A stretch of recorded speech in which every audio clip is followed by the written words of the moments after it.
एका वकिलाच्या लेखणीनं त्याच्या कायद्याच्या आखणीनं आमच्या हक्काचं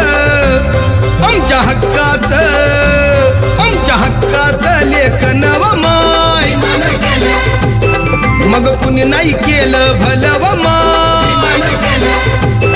अग दिल्लीचं दालन फुलं व माय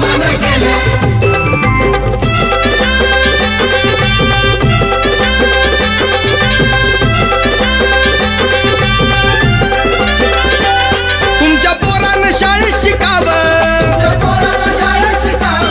आशाला जारीला मुकावं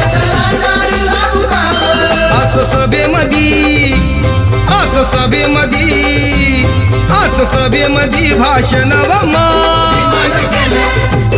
मग कुणी नाही केलं भलं व